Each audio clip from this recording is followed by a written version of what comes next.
आज की इस चर्चा में हम एक बहुत ही दिलचस्प और गहरे विषय पर बात करने वाले हैं। हमारी ये पृथ्वी और हम इंसान, इन दोनों के बीच सदियों से एक बहुत ही अनोखा कारण और प्रभाव वाला रिश्ता रहा है। हम कैसे विकसित हुए और इसका हमारे पर्यावरण पर क्या असर पड़ा, आज हम इसी नाजुक संतुलन को डिकोड करेंगे। इंसान की सबसे बुनियादी फितरत क्या है? सर्वाइवल, यानी किसी भी हाल में जिंदा रहना और आगे बढ़ना। लेकिन सोचने वाली बात यह है कि क्या हमारी इसी सर्वाइवल की जिद ने अनजाने में एक बहुत बड़े पर्यावरण संकट को जन्म दे दिया? चलिए इतिहास के पन्नों को पलटते हैं और इस पूरी कहानी को समझने की कोशिश करते हैं। तो आज हम जिन मुख्य पहलुओं पर गौर करेंगे वो हैं, पहले जनसंख्या और उसका पर्यावरण पर प्रभाव, फिर पर्यावरण और हमारे स्वास्थ्य का सीधा कनेक्शन, उसके बाद लगातार बढ़ती आपदाएं, उनके जोखिम और प्रबंधन के तरीके, और आखिर में जमीनी स्तर पर हुए कुछ बेहद अहम पर्यावरण आंदोलन। तो चलिए शुरुआत करते हैं अपने पहले विषय से, जनसंख्या और उसका पर्यावरणीय प्रभाव। अगर हम इतिहास पर नजर डालें तो 50,000 ईसा पूर्व में शुरुआती इंसानों के कदम पड़े। फिर करीब 8,000 ईसा पूर्व में कृषि की शुरुआत हुई, जिसने हमारी खानाबदोश जिंदगी को थोड़ा स्थिर किया। लेकिन उस वक्त अकाल और महामारियों के चलते आबादी कुछ खास नहीं बढ़ी। मिसाल के तौर पर 14वीं सदी के ब्यूबोनिक प्लेग को ही ले लीजिए, जिसने जनसंख्या वृद्धि पर पूरी तरह से ब्रेक लगा दिया था। मतलब एक लंबे अरसे तक इंसान और प्रकृति के बीच एक संतुलन बना रहा। लेकिन 1800 के दशक में कहानी अचानक बदल गई। मेडिकल साइंस में तरक्की, बेहतर साफ सफाई और खेती के नए तरीकों की वजह से मृत्यु दर एकदम से नीचे आ गई। और नतीजा, मानव इतिहास में पहली बार दुनिया की आबादी ने 1 अरब का विशाल आंकड़ा पार कर लिया। ये एक बहुत बड़ा टर्निंग पॉइंट था। अब जरा इस ग्रोथ कर्व को देखिए, ये लाइन कितनी तेजी से ऊपर भाग रही है ना? ये असल में एक जनसंख्या विस्फोट है। जहां 1 अरब तक पहुंचने में हमें सदियां लग गईं, वहीं सिर्फ 40 सालों के अंदर हमारी आबादी 2 अरब से दोगुनी होकर सीधे 4 अरब पहुंच गई। ये सच में हैरान करने वाला है। अब जाहिर सी बात है, इतनी बड़ी आबादी का पेट सिर्फ पारंपरिक खेती से तो भरने वाला नहीं था। इसके लिए तेज औद्योगिकरण की जरूरत पड़ी। बड़े बड़े शहर बसे, विशाल बांध बने और प्राकृतिक संसाधनों का बेतहाशा दोहन शुरू हो गया। असल में यहीं से इंसानी गतिविधियों ने प्रकृति की उन सीमाओं को लांघना शुरू किया जो सदियों से सुरक्षित थीं। और यहीं से हमारा दूसरा पहलू सामने आता है, पर्यावरण और मानव स्वास्थ्य। अगर हम ध्यान दें तो हमारी सेहत मुख्य रूप से 3 चीज़ों पर निर्भर करती है। पहला, जेनेटिक फैक्टर जो पीढ़ियों से मिलता है, जैसे सिकल सेल।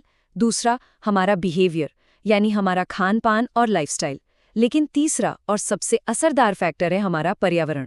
आज के वक्त में हमारे समुदाय की सेहत कैसी होगी, इसमें ये फिजिकल, केमिकल और बायोलॉजिकल पर्यावरणीय कारक सबसे बड़ा रोल प्ले कर रहे हैं। और ये चार्ट इस बात को और भी साफ कर देता है कि हम कितने तरह के एनवायरमेंटल स्ट्रेस झेल रहे हैं। पानी में पनपने वाले बायोलॉजिकल बैक्टीरिया हों, शहरों की हवा में घुला केमिकल पोल्यूशन हो, रेडिएशन जैसे फिजिकल खतरे हों, या फिर शोरगुल से होने वाला साइकोलॉजिकल स्ट्रेस, ये सब मिलकर सीधे तौर पर बड़े पब्लिक हेल्थ क्राइसिस को जन्म देते हैं। अब बढ़ते हैं तीसरे हिस्से की तरफ, जो थोड़ा चिंताजनक है, आपदाओं में वृद्धि। ये सिर्फ स्क्रीन पर लिखे कुछ नंबर नहीं है, ये एक बहुत ही कड़वी सच्चाई है। Centre for research on the epidemiology of disasters के डेटा के मुताबिक 2005 से 2014 के बीच अकेले भारत में हर साल औसतन 28,000 से ज्यादा लोगों की जान गई और 14 करोड़ से ज्यादा लोग प्राकृतिक आपदाओं से प्रभावित हुए। बांग्लादेश के आंकड़े भी कुछ ऐसे ही चौंकाने वाले हैं।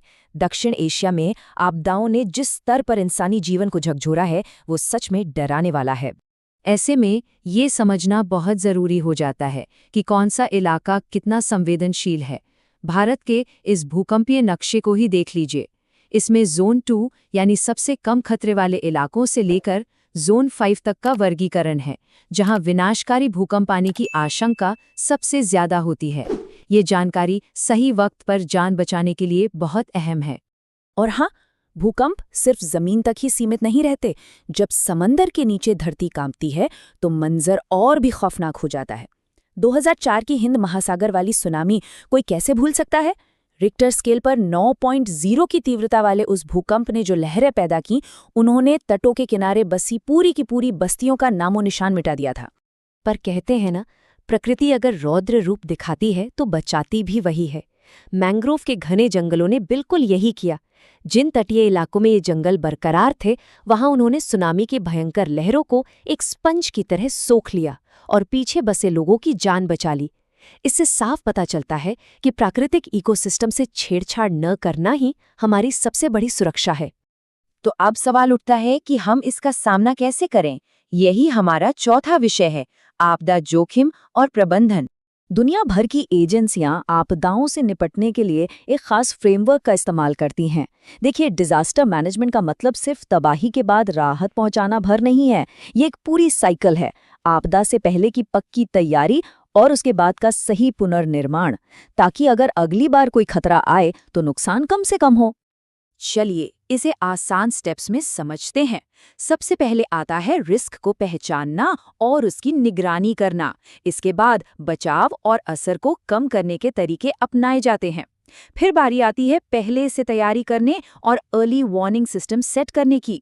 और आखिर में जब कोई डिजास्टर आ ही जाए तो रिकवरी और लोगों को फिर से बसाने का काम किया जाता है। ये चारों कदम एक साथ मिलकर एक मजबूत ढाल बनाते हैं। अब हम अपने अंतिम और सबसे प्रेरणादायक हिस्से पर आते हैं, जमीनी स्तर पर पर्यावरण आंदोलन। जब बात अपने पर्यावरण को बचाने की आती है तो आम लोगों ने कई बार इतिहास रचा है। भारत का ताज ट्रेपीजियम जोन इसका एक बेहतरीन उदाहरण है। हो ये रहा था कि फैक्ट्रियों के प्रदूषण से होने वाली एसिड रेन से हमारे ताजमहल का सफेद संगमरमर खराब हो रहा था। तब पर्यावरणविदों ने आवाज उठाई, मामला सुप्रीम कोर्ट गया और 10,400 वर्ग किलोमीटर के इस इलाके में प्रदूषण फैलाने वाली इकाइयों को बंद करवाया गया। ये एक बहुत बड़ी जीत थी। और 1970 के दशक का चिपको आंदोलन तो शायद ही कोई भूला हो। हिमालय के जंगलों में जब व्यावसायिक कटाई शुरू हुई तो वहां के स्थानीय लोग, खासकर महिलाएं, सीधे पेड़ों से लिपट गईं। उन्होंने साफ कह दिया कि पेड़ों पर कुल्हाड़ी चलने से पहले उन पर चलेगी। उनके इस अहिंसक और बेमिसाल जज्बे का ही असर था कि सरकार को उस इलाके में पेड़ों की कटाई पर 15 साल का बैन लगाना पड़ा। बिल्कुल ऐसी ही एक कहानी केरल की साइलेंट वैली की भी है। 1973 में इस बेहद खूबसूरत और पुरानी घाटी में एक बड़ा पनबिजली बांध बनाने का प्लान था। अगर वो बांध बनता तो पूरा जंगल पानी में डूब जाता। लेकिन तब वैज्ञानिकों, आम नागरिकों और छात्रों ने मिलकर ऐसा जबरदस्त विरोध किया कि सरकार को वो प्रोजेक्ट हमेशा के लिए रद्द करना पड़ा और वो बेशकीमती इकोसिस्टम बच गया। इन सभी आंदोलनों से एक बात तो बिल्कुल शीशे की तरह साफ हो जाती है। विकास के नाम पर अगर लोगों के घर छिन जाएं या वो जंगल और नदियां ही खत्म हो जाएं जिन पर हमारा जीवन टिका है, तो वो विकास नहीं, वो खुद में एक आपदा है। तरक्की और प्रकृति के बीच तालमेल होना कोई विकल्प नहीं, बल्कि हमारी सबसे बड़ी जरूरत है। तो इस पूरी चर्चा के अंत में एक बहुत ही अहम सवाल हमारे सामने आता है। जैसे जैसे हमारी बढ़ती आबादी इस धरती की सीमाओं को चुनौती दे रही है, आगे क्या होने वाला है? क्या इंसानी दखल इस पृथ्वी के लिए सबसे बड़ी तबाही साबित होगा, या फिर हम ही अपनी गलतियों से सीखकर इसका सबसे बड़ा समाधान बनेंगे? सोचने वाली बात है ना? इसी सवाल के साथ आज की ये चर्चा यहीं खत्म करते हैं।